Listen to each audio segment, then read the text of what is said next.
مدینہ کا بازار تھا۔ گرمی کی شدت اتنی زیادہ تھی کہ لوگ نڈال ہو رہے تھے۔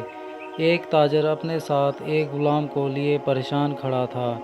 غلام جو ابھی بچہ ہی تھا وہ بھی دھوپ میں کھڑا پسینہ پسینہ ہو رہا تھا۔ تاجر کا سارا مال اچھے داموں بک گیا، بس یہ غلام ہی باقی تھا جسے خریدنے میں کوئی بھی دلچسپی نہیں دکھا رہا تھا۔ تاجر سوچ رہا تھا کہ اس غلام کو خرید کر شاید اس نے گھاٹے کا سودا کیا ہے۔ اس نے تو سوچا تھا کہ اچھا منافع ملے گا، لیکن یہاں تو اصل لاگت ملنا بھی دشوار ہو رہا تھا۔ اس نے سوچ لیا تھا کہ اب اگر یہ غلام پوری قیمت پر بھی بکا تو وہ اس سے فوراً بیچ دے گا۔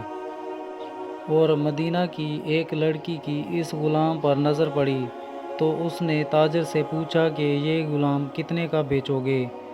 تاجر نے کہا کہ میں نے اسے اتنے میں لیا ہے اور اتنے کا ہی دوں گا۔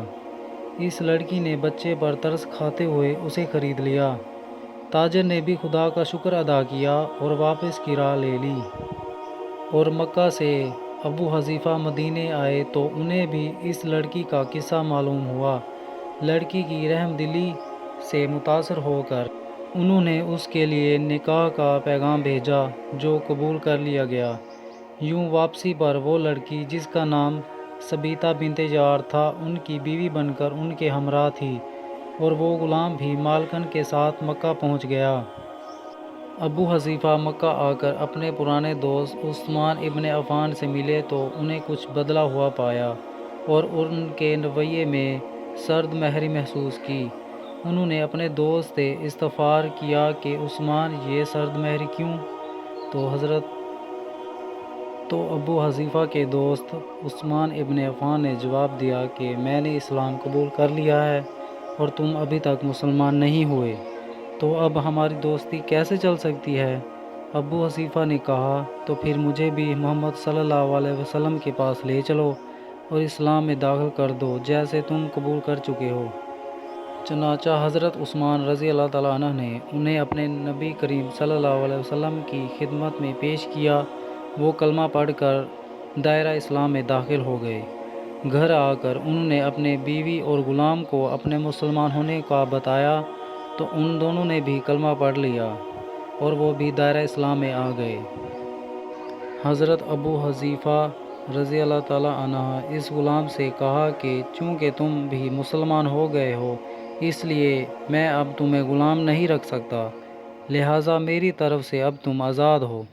غلام نے کہا آقا میرا اب اس دنیا میں آپ دونوں کے سوا کوئی نہیں ہے، آپ نے مجھے آزاد کر دیا تو میں کہاں جاؤں گا؟ حضرت ابو حذیفہ رضی اللہ تعالیٰ عنہ نے اس غلام کو اپنا بیٹا بنا لیا اور وہ اپنے پاس ہی رکھ لیا۔ غلام نے قرآن پاک سیکھنا شروع کر دیا اور کچھ ہی دنوں میں بہت سارا قرآن یاد کر لیا، اور وہ جب قرآن پاک پڑھتے تو بہت ہی خوبصورت لہجے میں پڑھا کرتے تھے۔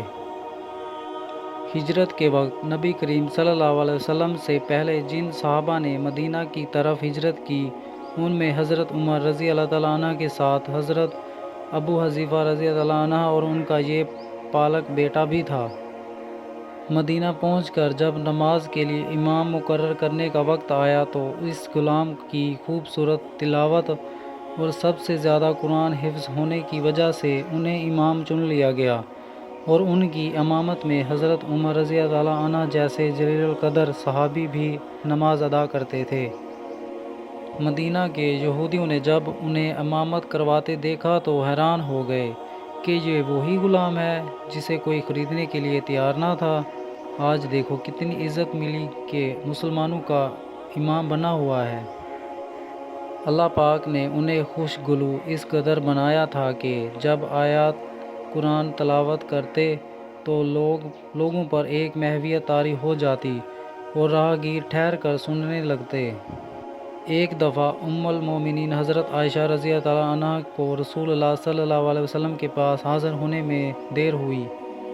آپ صلی اللہ علیہ وسلم نے حضرت عائشہ رضی اللہ عنہ سے دیر آنے کی وجہ پوچھی تو وہ بولیں کہ ایک قاری تلاوت کر رہا تھا، اس کے سننے میں دیر ہو گئی۔ اور خوش الہانی کی اس قدر تعریف کی کہ حضرت صلی اللہ علیہ وسلم خود چادر سنبھالے ہوئے باہر تشریف لائے۔ دیکھا تو وہ بیٹھے تلاوت کر رہے ہیں۔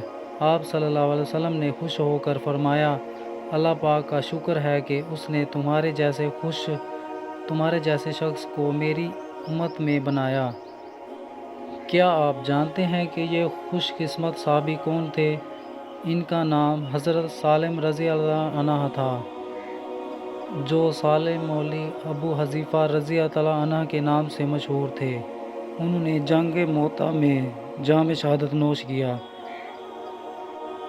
اللہ کی کروڑ رحمتیں ہوں ان پر، آمین۔